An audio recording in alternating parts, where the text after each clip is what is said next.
നമസ്കാരം, ഞാൻ ഡോക്ടർ ഭാഗ്യ, Q&B health കെയറിലെ Ayurveda ഡോക്ടറാണ്. ഇന്ന് 35 വയസ്സ് കഴിഞ്ഞിരിക്കുന്ന എല്ലാവരിലും വളരെ കോമൺ ആണ് ജോയിൻറ്റ് കംപ്ലയിൻറ്റ്സ് എന്ന് പറയുന്നത്. അതിൽ തന്നെ നമ്മൾ നോക്കുകയാണെങ്കിൽ നമ്മൾ വാതരോഗങ്ങൾ എന്നാണ് കൂടുതലായിട്ടും പറയുന്നത്. അപ്പം ഈ വാതരോഗമുള്ള ആളുകൾ ഭക്ഷണത്തിൽ എന്തെങ്കിലും ക്രമീകരണം എടുക്കണോ എന്നുള്ളൊരു ഡൗട്ട് ഉണ്ടാവാറുണ്ട്. അതായത് നോർമലി ഇപ്പോൾ ഫാറ്റി ലിവർ വരിക അല്ലെങ്കിൽ ഡയബറ്റീസ് ഇങ്ങനെയുള്ള അസുഖങ്ങളൊക്കെ വരുന്ന സമയത്ത് നമ്മൾ എന്താണെങ്കിലും ഒരു ഡയറ്റ് കൺട്രോൾ എന്താണെങ്കിലും ഉണ്ടായിരിക്കും. അപ്പം പൊതുവെ ആളുകൾ ചോദിക്കുന്നൊരു കാര്യമാണ് ഈ ഒരു അസുഖത്തിന്, അതായത് വാതരോഗങ്ങൾക്കും പ്രത്യേകമായിട്ടുള്ള ഡയറ്റോ കാര്യങ്ങളോ അങ്ങനെ എന്തെങ്കിലും ഉണ്ടോ എന്നുള്ളൊരു ഡൗട്ട്സ് ഒക്കെ ഉണ്ടാവാറുണ്ട്. അപ്പം വാദം എന്ന് പറയുന്നത് പല രീതിയിൽ വരാം. നിങ്ങളെല്ലാവരും കേട്ടിട്ടുണ്ടായിരിക്കും ആമവാദം, അതുപോലെ തന്നെ സന്ധിവാദം, രക്തവാദം, ഇങ്ങനെയുള്ള വാദങ്ങളെക്കുറിച്ച് നമ്മളെല്ലാവരും കേൾക്കുന്നുണ്ട്. അപ്പം ഇതിൽ ഏത് വാതരോഗത്തിലാണ് നമ്മൾ കൂടുതലായിട്ടും ശ്രദ്ധിക്കേണ്ടത്? അപ്പം നമുക്ക് എല്ലാവർക്കും അറിയാം, ഈ 3 വാതരോഗങ്ങളും എടുത്തു നോക്കുകയാണെങ്കിലും ഇതിൽ കുറച്ചൊരു ഡേഞ്ചറസ് അല്ലെങ്കിൽ നമുക്ക് വല്ലാതെ നമ്മുടെ ഡെയിലി ബേസിസ് ആ ഒരു റൂട്ടീൻസിനെയും കാര്യങ്ങളെയും ഒക്കെ ഒന്ന് ബാധിക്കുന്നത് ആമവാദമാണ്. അപ്പം ആമവാദം വന്നു കഴിഞ്ഞാൽ നല്ല ബുദ്ധിമുട്ടാണ്, അവർക്ക് ഒരുപാട് പ്രശ്നങ്ങൾ ഉണ്ടാകുന്നുണ്ട്, അവർക്ക് യാതൊരു തരത്തിലുള്ള ജോലിയും കാര്യങ്ങളൊന്നും ചെയ്യാൻ പറ്റാത്തൊരു സിറ്റുവേഷനാണ് ഉണ്ടാകുന്നത്. അതുപോലെ തന്നെ ഇപ്പോൾ രക്തവാദം അല്ലെങ്കിൽ യൂറിക് ആസിഡ് ഒക്കെ കൂടുതലായിട്ട് നിൽക്കുന്ന സമയത്തും നമ്മളൊരു പ്രോപ്പറായിട്ടുള്ളൊരു ഡയറ്റും കാര്യങ്ങളൊക്കെ എടുത്തു കഴിഞ്ഞാൽ നമുക്കത് നോർമലാക്കാൻ പറ്റുന്നതേ ഉള്ളൂ. അതുപോലെ തന്നെ ഇപ്പോൾ സന്ധിവാദം അല്ലെങ്കിൽ ഓസ്റ്റിയോ ആർത്രൈറ്റിക് പേഷ്യൻസ് ഒക്കെ വരുന്ന സമയത്താണെങ്കിലും അവർ ഭക്ഷണത്തിൽ ഉൾപ്പെടുത്തേണ്ട കാര്യങ്ങളാണ് മെയിനായിട്ട്. അപ്പോൾ ഓസ്റ്റിയോ ആർത്രൈറ്റിക് എന്ന് പറയുന്നത് എന്താണ്? സന്ധിയിൽ വരുന്ന തേയ്മാനവും കാര്യങ്ങളൊക്കെയാണ്. അപ്പോൾ തേയ്മാനം വന്നു കഴിയുന്നത് നമ്മുടെ ഇത്രയും കാലം അല്ലെങ്കിൽ ഒരു പ്രായം എത്തിക്കഴിഞ്ഞാലാണ് കൂടുതലും തേയ്മാനം വരുന്നത്. കൂടുതലും നമ്മളൊരു 45+ ഒക്കെ ആവുന്ന സമയത്താണ് തേയ്മാനവും കാര്യങ്ങളൊക്കെ ആളുകളിൽ സ്റ്റാർട്ട് ആവുന്നത്. ഇപ്പോൾ ഡെഫിഷ്യൻസി ഉണ്ടെങ്കിലും തേയ്മാനം വരാനുള്ള ചാൻസസ് കൂടുതലാണ്. വിറ്റാമിൻ ഡിയോ കാൽഷ്യത്തിൻ്റെ ഒക്കെ ഡെഫിഷ്യൻസി വരുന്ന സമയത്തും തേയ്മാനം വരാം. അപ്പോൾ ഇത് മൂന്നും നിങ്ങൾ മനസ്സിലാക്കേണ്ടതുണ്ട്. അപ്പം ആദ്യം തന്നെ നമ്മൾ ചെയ്യേണ്ട കാര്യം എന്താണ്? ബ്ലഡ് ടെസ്റ്റ് ചെയ്ത് നോക്കുക. ബ്ലഡ് ടെസ്റ്റ് ചെയ്തിട്ട് മറ്റെന്തെങ്കിലും പ്രശ്നങ്ങളാണോ നോക്കുക. അപ്പം ഓസ്റ്റിയോ ആർത്രൈറ്റിക് കണ്ടീഷനൊക്കെ ആവുന്ന സമയത്ത് കൂടുതലും നമ്മുടെ പെയിന് കോൺസെൻട്രേറ്റ് ചെയ്തിരിക്കുന്നത് നീ ജോയിൻറ്റിലാണ്, മുട്ടുകളിലാണ്. അതായത് നമ്മുടെ മുട്ടിൽ വേദനയാണ് ഓസ്റ്റിയോ ആർത്രൈറ്റിക് പേഷ്യൻസ് കൂടുതലായിട്ട് പറയുന്നത്. കാരണം അവരുടെ ആ ഒരു കംപ്ലീറ്റ് ആയിട്ടുള്ള ബോഡി വെയിറ്റ് കോൺസെൻട്രേറ്റ് ചെയ്തിരിക്കുന്നത് നമ്മുടെ മുട്ടിലും അതുപോലെ തന്നെ ഹിപ്പ് ജോയിൻറ്റിലുമാണ്. അപ്പോൾ മുട്ടിൽ വേദന വരുന്ന സമയത്ത് അവർക്ക് നടക്കാൻ ഭയങ്കര ബുദ്ധിമുട്ടായിരിക്കും. അപ്പം നിങ്ങളിപ്പം ഒരു സിസ്റ്റം കാണിക്കാൻ പോകുന്ന സമയത്ത് ചിലപ്പം അവർ നീ റീപ്ലേസ്മെൻറ്റ് തെറാപ്പിയൊക്കെ പറയുന്നുണ്ട്. അപ്പം അങ്ങനെ ആവുന്ന സമയത്ത് അത്രയും ഒരു ഡേഞ്ചറസ് കണ്ടീഷനിലോട്ട് അത് വരുന്നത് നമ്മൾ അത്രയും ശ്രദ്ധിക്കാതെ പോയിട്ട് ഒരു മാക്സിമം തേയ്മാനം വന്നതുകൊണ്ടാണ്.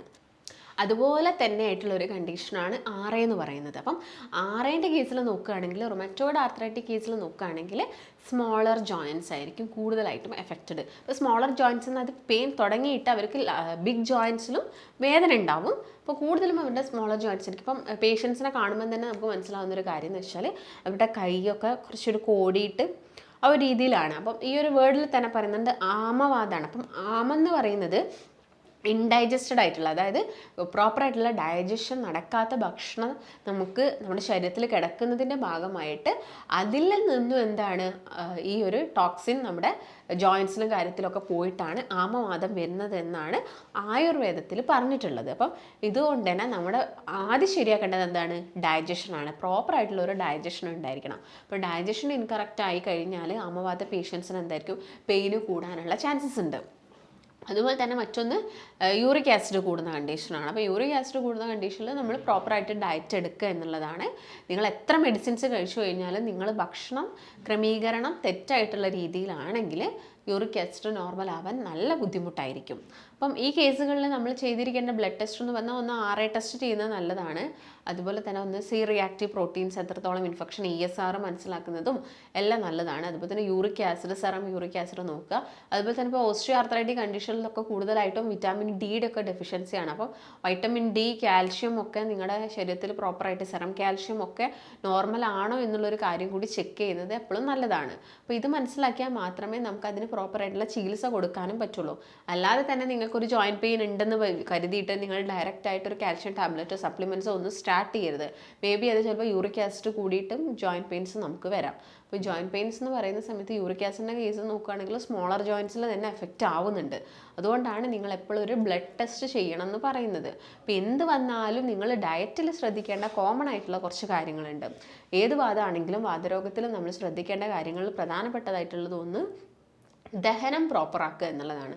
ദഹനം പ്രോപ്പറാക്കുക എന്ന് വെച്ചാൽ നിങ്ങൾ കറക്റ്റ് സമയത്ത് ഭക്ഷണം കഴിക്കുക, ഭക്ഷണം ചവച്ചരച്ചിട്ട് കഴിക്കുക, പ്രോപ്പറായിട്ടുള്ള ക്വാണ്ടിറ്റിയിൽ മാത്രം കഴിക്കുക, അനാവശ്യമായിട്ട് വാരി വലിച്ച് കഴിക്കാതിരിക്കുക. ഇപ്പം പ്രോപ്പറായിട്ടുള്ള എക്സസൈസും കാര്യങ്ങളും നിങ്ങൾ ഇതിൻ്റെ കൂടെ കൊണ്ടുപോവുകയും വേണം. കാരണം ആ ഒരു ദഹനമൊക്കെ നടക്കണമെങ്കിൽ എന്ത് വേണം? എക്സസൈസ് വേണം. അപ്പോൾ അത് നിങ്ങൾ ഇതിൻ്റെ കൂടെ ഒന്ന് ഫോളോ ചെയ്യണം. രണ്ടാമതായിട്ട് ശ്രദ്ധിക്കേണ്ട കാര്യം വെച്ചാൽ നിങ്ങൾ വെള്ളം കുടിക്കണം. കാരണം പ്രോപ്പർ ഡൈജഷൻ നടക്കണമെങ്കിൽ അതിനനുസരിച്ചിട്ടുള്ള വെള്ളം വേണം. അപ്പോൾ നിങ്ങളെ ദാഹത്തിനനുസരിച്ചിട്ട് നിങ്ങൾ വെള്ളം കുടിക്കുക എന്നുള്ള കാര്യങ്ങൾ ശ്രദ്ധിക്കുക. പിന്നെ ഞാൻ നേരത്തെ പറഞ്ഞ പോലെ ഒരു വ്യായാമം ചെയ്യുന്നുണ്ടെങ്കിൽ നമുക്ക് അവിടെ ഉണ്ടാകുന്ന ഒരു ഗുണങ്ങൾ എന്ന് വെച്ചാൽ മാക്സിമം നമ്മളെ ശരീരത്തിൽ നിന്ന് വിയർപ്പ് പോകുന്നു. അതുപോലെ തന്നെ ഈ ബോഡിയിലോട്ട് വരുന്ന ടോക്സിൻസ് കാര്യങ്ങളൊക്കെ പോകുന്നത് ഒന്ന് വിയർപ്പിലൂടെയാണ്. അപ്പം അങ്ങനെ വിയർപ്പ് പോകാൻ വേണ്ടിയിട്ട് നമ്മൾ എന്ത് ചെയ്യണം? എല്ലാ ദിവസവും വ്യായാമം ചെയ്യാനും കൂടി ശ്രദ്ധിക്കണം. അപ്പോൾ ഈ ടെസ്റ്റുകളൊക്കെ നിങ്ങൾ ഇതിൻ്റെ കൂടെ ഒന്ന് ചെയ്യുക. പിന്നെ ഭക്ഷണത്തിൽ ശ്രദ്ധിക്കേണ്ട കാര്യങ്ങളാണ്. അപ്പോൾ നമ്മൾ കഴിക്കേണ്ട ഭക്ഷണത്തിൽ പ്രധാനമായിട്ടുള്ള ഒന്നെന്ന് പറയുന്നത് കോക്കനട്ടാണ്. കോക്കനട്ട് ഓയിൽ നിങ്ങളെ ഭക്ഷണത്തിൽ ഉൾപ്പെടുത്തുക. അപ്പോൾ കോക്കനട്ട് ഓയിൽ ഉൾപ്പെടുത്തുക ഇൻ ദ സെൻസ് നിങ്ങളതോട് ഓവർ ഹീറ്റ് ചെയ്യാനോ അതൊന്നുമല്ല പറയുന്നത്. നിങ്ങൾ നോർമലി കുക്ക് ചെയ്തിട്ട് പുറത്തെടുത്ത് വെച്ചിട്ട് കുറച്ച് ഓയിലൊക്കെ യൂസ് ചെയ്യുക. അല്ലെങ്കിൽ പച്ചയോട് കൂടിയിട്ട് നമുക്ക് കോക്കനട്ട് ഓയിൽ എടുക്കുന്നതുകൊണ്ട് കുഴപ്പമൊന്നുമില്ല. അത് നിങ്ങൾ ലിമിറ്റഡ് ആയിട്ടുള്ള ഒരു അളവിൽ മാത്രം കോക്കനട്ട് ഓയിൽ യൂസ് ചെയ്യാം. അതുപോലെ തന്നെ നമുക്ക് യൂസ് ചെയ്യാൻ പറ്റുന്ന ഒന്നാണ് ഒലീവ് ഓയിൽ. അപ്പോൾ ഒലീവ് ഓയിൽ നമുക്ക് എല്ലാവർക്കും അഫോർഡബിൾ ആവണമെന്നില്ല. നിങ്ങൾക്ക് പറ്റുന്നുണ്ടെങ്കിൽ നിങ്ങൾ ഒലീവ് ഓയിലും കൂടി ഉൾപ്പെടുത്തുക.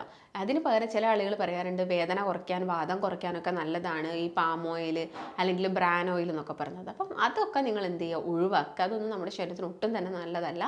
അതിപ്പം മറ്റുള്ള രീതിയിലുള്ള പ്രശ്നങ്ങൾ ഉണ്ടാക്കുകയും ചെയ്യും. കൊളസ്ട്രോൾ കൂടുക, അങ്ങനെ ഷുഗറിന് പ്രശ്നം ഉണ്ടാക്കുക, ഇങ്ങനെയുള്ള കാര്യങ്ങളൊക്കെ വരും. അപ്പം നിങ്ങൾ എന്ത് ചെയ്യാം?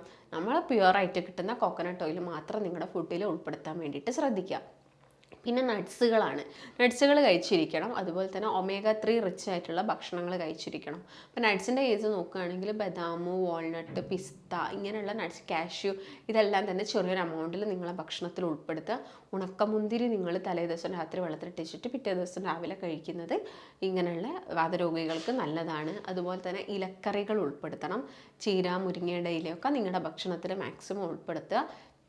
പിന്നെ കുറച്ചും കൂടി ഒരു ഇൻഫ്ലമേഷൻസ് ഒക്കെ കൂട്ടുന്ന ഭക്ഷണം എന്ന് പറയുന്നത് ക്യാബേജ്, കോളിഫ്ലവർ എന്നൊക്കെ പറയുന്നത് കുറച്ചൊരു ചെറിയൊരു നീർക്കെട്ടും കാര്യങ്ങളൊക്കെ ഉണ്ടാക്കുന്നതാണ്. അപ്പോൾ അത് അമിതമായിട്ട് കഴിക്കുന്നുണ്ടെങ്കിൽ എന്ത് ചെയ്യുക? ആ ഒരു ശീലം ഒഴിവാക്കിയിട്ട് അതൊരു ലിമിറ്റഡ് ആയിട്ടുള്ള അളവിൽ നിങ്ങൾ കഴിക്കാൻ വേണ്ടിയിട്ട് പ്രത്യേകം ശ്രദ്ധിക്കുക. പിന്നെ നിങ്ങൾ പ്രധാനമായിട്ടും ഒഴിവാക്കേണ്ട ഒരു കാര്യം എന്ന് വെച്ചാൽ പാലുൽപ്പന്നങ്ങളും ഈ വാതരോഗം കൂട്ടുന്ന ഫുഡ് ഐറ്റംസ് ആണ്. അപ്പം അതെന്ത് ചെയ്യുക? നിങ്ങൾ മാക്സിമം ഒഴിവാക്കുക. ഇപ്പോൾ ഓസ്റ്റിയോ ആർത്രൈറ്റിക് കണ്ടീഷൻ, തേയ്മാനമൊക്കെ ആണെങ്കിൽ നമുക്ക് എന്ത് ചെയ്യാം? ഡയലൂട്ട് ചെയ്തിട്ട് മിൽക്ക് എടുക്കാം. അതും ഓർഗാനിക് മിൽക്ക് ആയിരിക്കണം. ഡയലൂട്ട് ചെയ്തിട്ട് നിങ്ങൾക്ക് ആ മിൽക്ക് എല്ലാ ദിവസവും ഒരു അര ഗ്ലാസ് കുടിക്കാവുന്നതാണ്. അതുപോലെ തന്നെ മുട്ടയൊക്കെ കിട്ടുന്നുണ്ടെങ്കിലും അവർക്കത് കഴിക്കാൻ പറ്റുന്നൊരു കാര്യമാണ്. അതുപോലെ തന്നെ നിങ്ങൾ കഴിക്കേണ്ട ഒന്നെന്ന് പറയുന്നത് ഒമേഗ 3 റിച്ച് ആയിട്ട് വരുന്ന ഭക്ഷണങ്ങളാണ്. ഒമേഗ 3 റിച്ച് ആയിട്ട് വരുന്നത് ഒന്ന് മത്സ്യങ്ങളിലാണ്, നമുക്കറിയാം. പിന്നെ ഫ്ലാക്സ് സീഡുകളിൽ എല്ലാം തന്നെ വരുന്നുണ്ട്. അതുപോലെ തന്നെ സോയാബീനൊക്കെ കഴിക്കുന്നതൊക്കെ ഈ ഒമേഗ 3 കൂട്ടിയെടുക്കാൻ വേണ്ടിയിട്ട് ഹെൽപ്പ് ചെയ്യുന്നുണ്ട്. അപ്പം അത് നിങ്ങളുടെ ഫുഡിൽ മാക്സിമം ഇൻക്ലൂഡ് ചെയ്യാൻ വേണ്ടിയിട്ട് നോക്കുക. പിന്നെ നല്ല ആൻറ്റി ഓക്സിഡൻസ് ഉൾപ്പെടുത്തിയിരിക്കണം. ഇഞ്ചി, വെളുത്തുള്ളി, മഞ്ഞൾ അങ്ങനെയുള്ള ആൻറ്റി ഓക്സിഡൻസ് ഒക്കെ നിങ്ങളുടെ ഭക്ഷണത്തിൽ മാക്സിമം ഉൾപ്പെടുത്തുന്നത് നീർക്കെട്ടും വേദനയൊക്കെ കുറയ്ക്കാൻ വേണ്ടിയിട്ട് ഹെൽപ്പ് ചെയ്യുന്നതാണ്. നിങ്ങൾ ഒഴിവാക്കേണ്ട ഭക്ഷണങ്ങൾ ഏതൊക്കെയാണെന്ന് നോക്കുന്ന സമയത്ത് പാലുൽപ്പന്നങ്ങൾ ശ്രദ്ധിച്ചിട്ട് മാത്രം കഴിക്കുക. അതുപോലെ തന്നെ തക്കാളി, ക്യാബേജ്, കോളിഫ്ലവർ ഇതെല്ലാം തന്നെ വാതരോഗം ചിലപ്പം അഗ്രവേറ്റ് ചെയ്യുന്ന കണ്ടീഷൻസ് ആണ്. അതുപോലെ തന്നെ അധികം പുളിയുള്ള, അധികം സ്പൈസി ആയിട്ട് കൂടുതൽ ഉപ്പ് ആഡ് ചെയ്യുക, അല്ലെങ്കിൽ അമിതമായിട്ട് ഷുഗർ കഴിക്കുക, ഇതൊക്കെ എന്ത് ചെയ്യും? നിങ്ങളുടെ ശരീരത്തിൽ ഇൻഫ്ലമേഷൻസ് കൂട്ടാൻ കാരണമാവുന്നുണ്ട്. അപ്പം അങ്ങനെയുള്ള ഫുഡ് ഐറ്റംസ് നിങ്ങൾ മാക്സിമം ഒഴിവാക്കുക. എന്നിട്ട് ഹെൽത്തി ആയിട്ട് വെജിറ്റബിൾസും അതുപോലെ തന്നെ നേരത്തെ പറഞ്ഞിട്ട് കോക്കനട്ടും ഒക്കെ ഉൾപ്പെടുത്തുക മാക്സിമം. അത് ഉൾപ്പെടുത്തുന്നതാണെങ്കിലും ആമവാദ പേഷ്യൻസിനെ വെച്ച് നോക്കുകയാണെങ്കിലും അതും അവരുടെ ബോഡിക്ക് വളരെയധികം നല്ലതാണ്. ഇപ്പോൾ യൂറിക് ആസിഡ് ആണ് അല്ലെങ്കിൽ രക്തവാദം കൂടുതലായിട്ട് നിൽക്കുന്നുണ്ടെങ്കിൽ നമ്മൾ പ്രോട്ടീൻസിനൊരു നിയന്ത്രണം വയ്ക്കണം. അപ്പോൾ അമിതമായിട്ട് പ്രോട്ടീൻസ് കഴിക്കരുത്, വേണ്ട അളവിൽ പ്രോട്ടീൻസ് കഴിക്കുകയും വേണം, ഒട്ടും തന്നെ ഒഴിവാക്കാനും പാടില്ല. അപ്പം അങ്ങനെ നോക്കുന്ന സമയത്ത് വലിയ പ്രശ്നങ്ങളൊന്നും ഉണ്ടാവില്ല. പിന്നെ ഇതിൻ്റെ കൂടെ തന്നെ ഇപ്പോൾ യൂറിക് ആസിഡ് കൂടി നിൽക്കുന്ന സമയത്തും അത് കിഡ്നി പരമായിട്ടും ഒക്കെ പ്രശ്നങ്ങൾ ഉണ്ടാക്കുന്നുണ്ട്. അതുകൊണ്ട് എന്ത് ചെയ്യണം? അത് നിങ്ങൾ എന്താണെങ്കിലും ബ്ലഡ് ടെസ്റ്റ് ചെയ്തിട്ട് മനസ്സിലാക്കണം യൂറിക് ആസിഡ് ആണോ കൂടുതലായിട്ട് നിൽക്കുന്നത് എന്നുള്ളൊരു കാര്യം. പിന്നെ അതിനനുസരിച്ച് ഭക്ഷണം കുടിക്കുക. പിന്നെ ഈ ആൽക്കഹോൾ, അതുപോലെ തന്നെ സ്മോക്കിങ്, അങ്ങനെ ശീലങ്ങളൊക്കെ ഉണ്ടെങ്കിൽ എന്ത് ചെയ്യുക? അതൊക്കെ ഒഴിവാക്കാൻ വേണ്ടിയിട്ടൊക്കെ നിങ്ങൾ പ്രത്യേകം ശ്രദ്ധിക്കണം. പിന്നെ ഞാൻ നേരത്തെ പറഞ്ഞു, എക്സസൈസ് എന്താണെങ്കിലും ഒരു 45 മിനിറ്റ്സ് ഡെയിലി ചെയ്തിരിക്കണം ഇതിൻ്റെ എല്ലാം കൂടെ തന്നെ. പിന്നെ നമുക്ക് പീസ്ഫുൾ, ഇപ്പോൾ ഈ അമവാദ പേഷ്യൻസിനൊക്കെ എപ്പോഴും ഭയങ്കര സാഡായിട്ട് ഇരിക്കുന്ന ആളുകളാണ് അവർ. ഇങ്ങനെ പ്രശ്നമുണ്ട്, റൊമാറ്റോയിഡ് കണ്ടീഷൻസ് ആണെന്നൊക്കെ പറഞ്ഞിട്ട്. അപ്പം അവരൊക്കെ എന്ത് ചെയ്യണം, കുറച്ചുകൂടി പീസ്ഫുൾ ആയിട്ടുള്ള മറ്റെന്തെങ്കിലും കാര്യങ്ങൾ, പെയിൻ അതുണ്ടായിരിക്കും. ഇപ്പോൾ നമ്മൾ ഭക്ഷണമൊക്കെ ക്രമീകരണങ്ങളൊക്കെ നടത്തുന്ന സമയത്ത് പെയിൻ ഓട്ടോമാറ്റിക്കലി കുറയുകയൊക്കെ ചെയ്യും. അത് വിചാരിച്ചിട്ട് നിങ്ങൾ ഒട്ടും തന്നെ മൂവ്മെൻറ്റ്സ് കൊടുക്കാതെ ഇരിക്കുകയോ അങ്ങനെയൊന്നും ചെയ്യരുത്. അതായത് കൂടുതലായിട്ട് നമ്മൾ അതിനെക്കുറിച്ച് ആലോചിക്കാതിരിക്കുക, അസുഖത്തിനെ കുറിച്ച് ആലോചിക്കാതെ മറ്റുള്ള കാര്യങ്ങളിലൊക്കെ ഇടപെടുന്ന സമയത്ത് നമ്മുടെ ഈ ബുദ്ധിമുട്ടും കാര്യങ്ങളൊക്കെ നമുക്ക് കുറഞ്ഞോളും. ഈ കാര്യങ്ങളൊക്കെയാണ് നിങ്ങൾ മെയിനായിട്ടും ഈ വാതരോഗങ്ങൾ പിടിപെടുന്ന ആളുകൾ ശ്രദ്ധിക്കണം. ഭക്ഷണത്തിൽ ശ്രദ്ധിക്കേണ്ടതും ഒഴിവാക്കേണ്ടതുമായിട്ടുള്ള കാര്യങ്ങൾ. പിന്നെ നല്ല പെയിൻഫുൾ കണ്ടീഷൻ ആണെങ്കിൽ നമുക്ക് വിഗറസ് ആയിട്ടുള്ള എക്സസൈസോ കാര്യങ്ങളോ ഒന്നും ചെയ്യാൻ പറ്റിയെന്ന് വരില്ല. അപ്പം മാക്സിമം ഭക്ഷണത്തിലൊക്കെ ശ്രദ്ധിച്ചിട്ട് കൃത്യമായിട്ടുള്ള രീതിയിൽ മെഡിസിൻസും കാര്യങ്ങളൊക്കെ എടുക്കുക. അപ്പം അങ്ങനെയൊക്കെ ചെയ്ത് പോവുകയാണെങ്കിൽ ഇതൊക്കെ നമുക്കൊരു പരിധി വരെ കുറച്ചെടുക്കാൻ സാധിക്കുന്നതാണ്. അപ്പം എല്ലാ കേസുകളും നമുക്ക് കംപ്ലീറ്റ് ആയിട്ടുള്ളൊരു ക്യൂർ ഉണ്ടാവണം എന്നില്ല, എന്നാലും നമുക്ക് ആ പെയിനും കാര്യങ്ങളൊക്കെ കുറവാക്കി അല്ലെങ്കിൽ കുറച്ചെടുക്കുക എന്നുള്ളതാണ് നമ്മുടെ ഒരു മെയിനായിട്ട് നമുക്ക് ചെയ്യാൻ പറ്റുന്ന കുറച്ച് കാര്യങ്ങൾ. അപ്പോൾ നിങ്ങളിങ്ങനെ ഇതുപോലെ ബുദ്ധിമുട്ടുള്ള ആളുകളാണ്, ഒരുപാട് കാലമായിട്ട് മെഡിസിൻസ് എടുക്കുന്നവരാണെങ്കിലൊക്കെ നിങ്ങൾക്ക് കൺസൾട്ടേഷൻ അത്യാവശ്യമായിട്ടുണ്ടെങ്കിൽ താഴെ കാണുന്ന നമ്പറിൽ കോൺടാക്റ്റ് ചെയ്യാം. നമുക്ക് മറ്റൊരു നല്ല ഹെൽത്ത് ടോപ്പിക്കായിട്ട് വീണ്ടും കാണാം. നന്ദി.